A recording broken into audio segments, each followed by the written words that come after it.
Now, here's my trigger alert to critics out there, is that this is going to sound very, what's the best word to call it? Christian. And yes, scholarship does date the composition 100 years before Jesus. So there's no trying to say that some Christian redactor came along and, after the cross and just kind of puffed it together like we kind of read in the Testament of Levi. And we'll use Vermez's translation because, well, it's free and you can see it online on that Wikipedia page that I just loaded up. So you can go check my work. So, all right, here we go. And concerning that which he said, in this year of Jubilee, each of you shall return to his property. And likewise, and in this is the manner of release, every creditor shall release that which he has lent to his neighbor. He shall not exact of his neighbor and his brother, for God's release has been proclaimed. And it will be proclaimed at the end of days concerning the captives, as he said, to proclaim liberty to the captives. Its interpretation is that he will assign them to the sons of heaven and to the inheritance of Melchizedek, for he will cast their lot amid the portions of Melchizedek. Now, just to break in here for a moment, is that the Qumran community, in their eyes, are the sons of heaven, and the Melchizedek figure is the Messianic deliverer. Continuing on. Melchizedek, who will return them there and will proclaim to them liberty, forgiving them the wrongdoings of all their iniquities. Now, I don't think I need to comment a whole lot on that section because it's pretty clear cut. Continuing on. And this thing will occur in the first week of the Jubilee that follows 9 Jubilees. Right there, we have a reference to 490 years, as the writer is expecting Melchizedek to begin his work in the 10th Jubilee. This wording matches that of the book of Jubilees, but, more importantly, matches the Apocryphon of Jeremiah with its mentioning of 490 years in 10 Jubilee periods. This clearly has the writer thinking of Daniel's 70 weeks. And let's continue on. And the Day of Atonement is the end of the 10th Jubilee, when all the sons of light and the men of the lot of Melchizedek will be atoned for. And a statute concerns them to provide them with their rewards. For this is the moment of the year of grace for Melchizedek. Now, break it in for a moment is because what you just heard is that you got to be thinking about all the things that we've just read in this document about Melchizedek, the Messiah to the Qumran community. Again, this is all coming 100 years before. You have him proclaiming liberty, forgiving iniquities, sin, and that he's going to atone for others. Continuing on.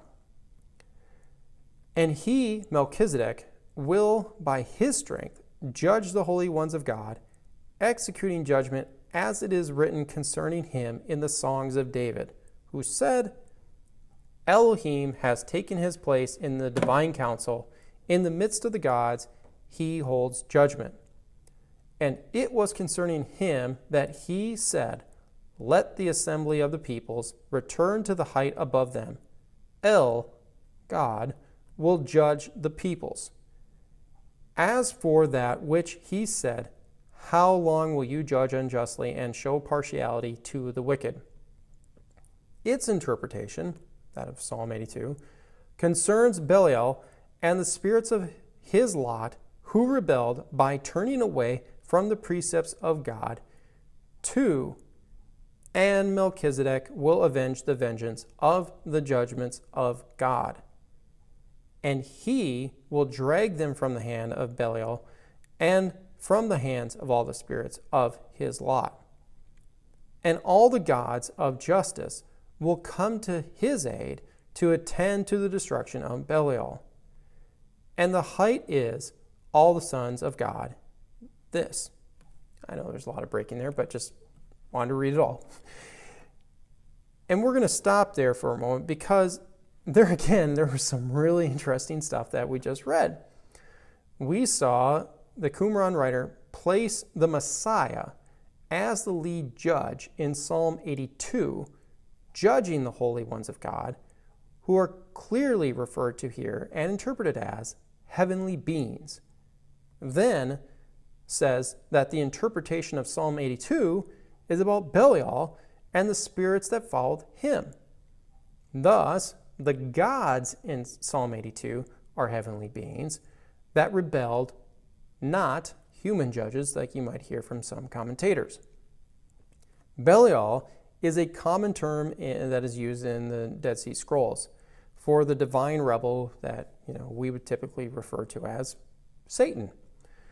2 Corinthians 6:15 is the only place in the New Testament that uses this term. But from Paul's references to Satan elsewhere in the letter is that we know that he has Satan in mind here as well. Back to 11Q13.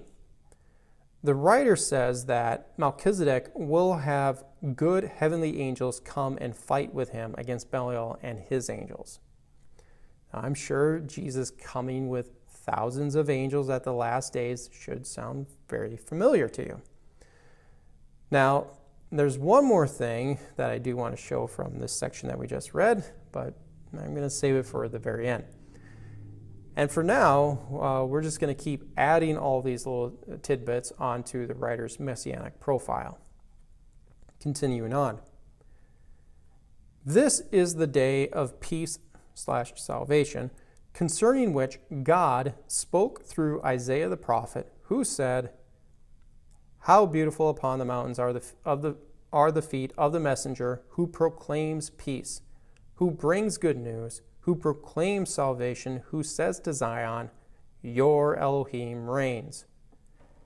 Its interpretation is the mountains are the prophets, and the messenger is the anointed one of the Spirit, concerning whom Daniel said, "Until an anointed one, a prince."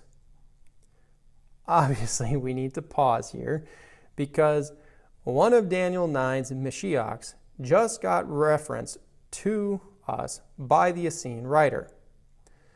Now, it needs to be acknowledged that until an anointed one, a prince, from 925, is Vermez's estimation on what the writer originally had written down. For Weisebeg and Cook is that they chose to fill the gap with 926 use. But either way, the Qumran writer clearly is saying that Daniel 9's Mashiach is the promised Messiah. Now, did they see 2 or 1 here, as 2, like we just saw? We don't know. But that doesn't matter because they are saying Melchizedek is the Messiah, and Daniel 9 is about him. Again, this is 100 years before Jesus coming from a Jewish community. Now, for many of you probably listening, you got to be dancing on the inside. But it actually even gets better. Continuing on. And he who brings good news, who proclaims salvation, it is concerning him that it is written, to comfort all who mourn, to grant to those who mourn in Zion. To comfort those who mourn, its interpretation. To make them understand all the ages of time, in truth, will turn away from Belial by the judgments of God, as it is written concerning him, who says to Zion, your Elohim reigns. Zion is those who uphold the covenant, who turn from walking in the way of the people. And your Elohim is Melchizedek, who will save them from the hand of Belial. Boom! Did you catch what they just said there? the writer just said that Melchizedek is the Messiah, is God. Oh, and oh yes, this is referencing big G God, not little g gods, as other Elohim can be referred to as we've seen in Psalm 82. And the writer here too is referring to the big eternal Elohim that is seated in the divine council, as this is qualifying who the writer saw Melchizedek as right from the beginning. And the writer was sure that his readers knew that he was referring to big G God, as he sandwiched Psalm 7 right in between his verse 1 and 2 of Psalm 82 reference. And in Psalm 7, El is the one who judges the people. And in the rest of the psalm, he is referred to as Yahweh. So, this psalm, Psalm 7, is David asking God to rise up and judge, which the Melchizedek writer, the Qumran writer, took and applied to Melchizedek, i.e., the Messiah. This conclusively shows that the Jewish community at Qumran saw the Messiah as God and Daniel's 70 weeks as Messianic. And this shows that the Qumran community did believe in a Godhead, as Melchizedek here is being pulled from Psalm 110, where David is said that he saw the Lord saying to his Lord to sit at the first Lord's right hand. This clearly has the Qumran community seen divine plurality as its theological worldview. So, in their view, they are seeing the divine Melchizedek coming at the end of the 70 weeks to save the sons of heaven and defeat Belial, Satan, and his followers. Now, before planting this onto the chart, is that there is one more line in 11Q13 that let's just read through quickly. As for that which he said, then you shall send abroad the trumpet in all the land. This is coming from Leviticus 25:9 and describes what Israel was supposed to do on the Day of Atonement to announce that the Jubilee year, the year of release, has started.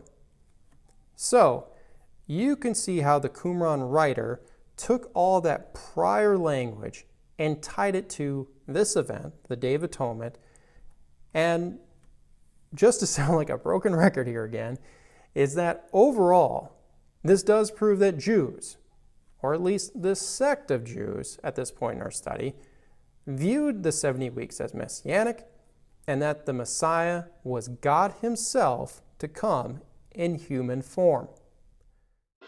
Reminder, hit the subscribe button below, turn on the notification bell, hit the like button, and leave a comment. And don't forget to visit us at justscripture.org.